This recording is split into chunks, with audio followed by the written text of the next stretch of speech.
Okay, so now that we've covered the content of the history of the country of England slash the British Isle, I want to give you a little bit of background on the history of the English language. I'm not going to lie, this information is kind of like a little nerdy moment for me. I think it's really cool to see. While it may not drastically change how you view the literature or what you think of the period, it will give some context and can help understand why things this old might feel so different. Because the reality is, when we look at Old English, writings from Old English, we have to translate it. Old English is essentially a completely different English than we speak today, and then Middle English is also, while much closer, there are things about it that make it a distinct difference than the way we speak English today as well. And yes, I know that you can have Australian English, British English, American English, etc., different dialects inside of that as well. When I say different language, I mean more than just a dialectal change. And so my hope is that by giving you some of this information, you can then feel a little bit better prepared. Even though I'm not going to ask you to read it in original Old English, you might feel a little bit better prepared, and maybe it kind of just gives you some of that contextual knowledge to know what's going on and why what's happening is happening. And who knows, maybe you'll nerd out with me. So, all three periods of the Middle Ages are multilingual. However, originally in the beginnings of the island, I mentioned the nomadic tribes, the Celts. Those were who were on the island, and they kind of did their own thing. They just ruled inside of their own tribes until the Roman rule. Well, that Celt language stays through the Roman rule.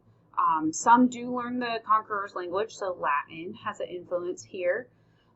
But the Celtic language does stay for the majority with a little bit of influence.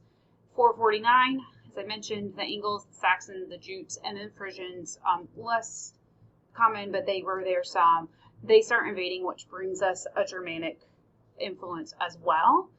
Then by the late 800s, we have more Latin influence, especially as King Alfred really pushes for the translation of documents, but then also the Christianity became popular again in the 500s, but it's really gaining strength by then. You have the Viking attacks, especially one of the early 1000s, that bring us a big Scandinavian influence, which may be shocking, but words such as house, summer, sister, will, and mine all come from those Scandinavian languages. So they have a big influence, even though it doesn't seem like maybe they would specifically. So there's a lot of influence in the beginnings of the language to get us to what we call Old English as it is. And then from there, Old English also has its own flares. So Old English is roughly a 600-year period that this language is being used. It thrived as a language. It helped launch England into scholarly activity because of church writings. It was full of rich poetry, but also rich prose, so writing that's not poetry. And it does compete with some Latin works of the era. So Old English may feel very disconnected and weird and not a good language, but it actually was a beautiful language, and it was through the use of that language, some great things were happening on the island culturally and with literacy and with literature as well. There are four main dialects of Old English. You had the Kentish, West Saxon, the Mercian, and Northumbrian. Now, Mercian and Northumbrian sometimes are grouped into one as an Anglian dialect, but they really had two in there.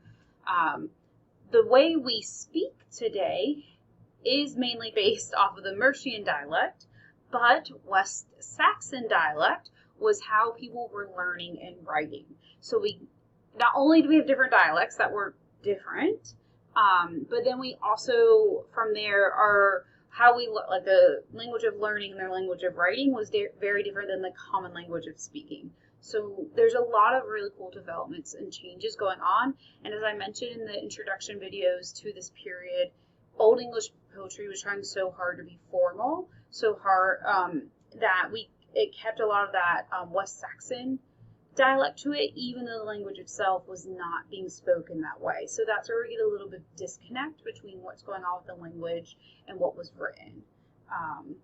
This is also a language that uses gendered grammar at the time, and so That means your gender, so male or female, but then they had some neutral gender nouns. There were words based off of like groupings and stuff like that. So the best comparison to this I can think of, and this is just in my limited language experience, but if we think about how like in the Spanish language, some nouns, I mean, all nouns are gendered, but some nouns are female, some like, so the la, or some are male, so el. And then if you look at when you're conjugating a Spanish verb, the way you spell it changes based off like what you're, if it's me, if it's you, if it's you all, if it's a formal you, if you're in Spain, the you has a different option. So that's kind of the best way I can think of is if you look at the Spanish language and how some of their words, all the nouns are still gendered, but then when we look at verbs and how it changes based off who you're talking about, that's how Old English was. So not that different from what we can see today in modern languages, but still feels different if you were to look at Old English. Then we move into something called Middle English, and this is from 1100 to 1500. This Middle English language, we'll call it, development, even though it's still the same language, it's just developing, begins with a grammatical change and ends with some grammatical changes / the ending of a period in time. So it does continuously change throughout this period, so please don't think we had this massive shift and then nothing ever changed again. It's not going to be that nice to us. So in 1066, we had the Norman invasion. That was the biggest impact so far on the language. We add grammar, we add things called idioms, and French becomes the language of the government. Sorry, wrong page. French becomes the language of the government, which then leads to a bigger impact on the language. Half of the vocabulary of later Middle English will come from the French language. And so, yes, Latin, Scandinavian languages, Germanic languages, the Celtic language, all that made this beautiful start of a language. But when the French come in, it's a completely revolutionized language as well. What makes it trickier is that this is technically a trilingual country. Everything with the church is still in Latin because that's the way of the Roman Catholic Church. The court or government-related activities would have been in French, but what that means is that the royalty would have been speaking French to each other. It's not just that Parliament or just that the king, when he's receiving guests, was speaking French. It was your everyday language at the court had to be French. And then just the common person was speaking English. So your members of the court had to be able to speak English, potentially, to work with their servants. Some servants, if they were working in the court, would have had to know at least a little bit of French. If you were connected to the church at all, you were learning Latin as well. And even though I said it's trilingual, really there was another fourth language that people were knowing, and that was the Celtic language.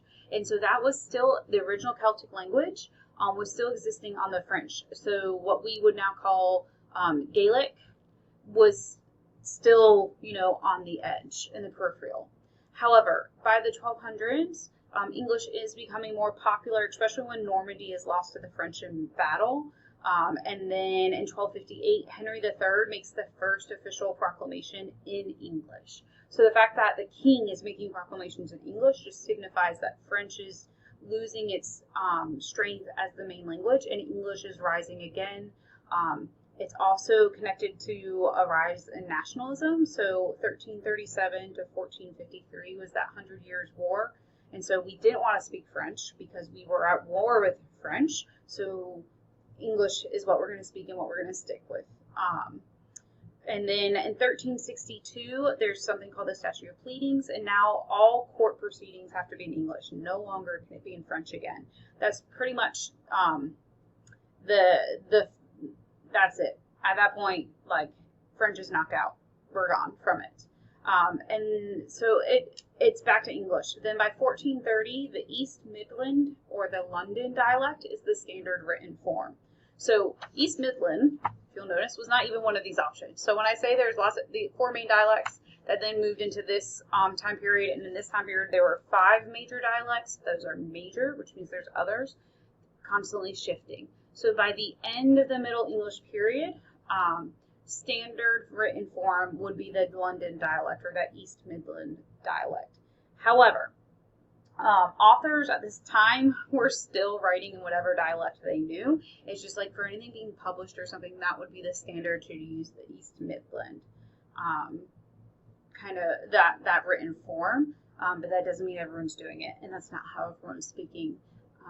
So it's an interesting dynamic that's happening there. And then I also know that in Middle English, for the English language, grammatical gender ends. Now something like a light doesn't have a gender assigned to it. It's just the light. Same with cookie, books, el libro. So that's like a male gender. In the English language, is the book. There's no gender necessarily attached to that grammatically. So again, this is just kind of some interesting information to see how the language develops out of so many melting pots. So many languages being thrown into the melting pot. And I hope it can give you some good context as we move through this period.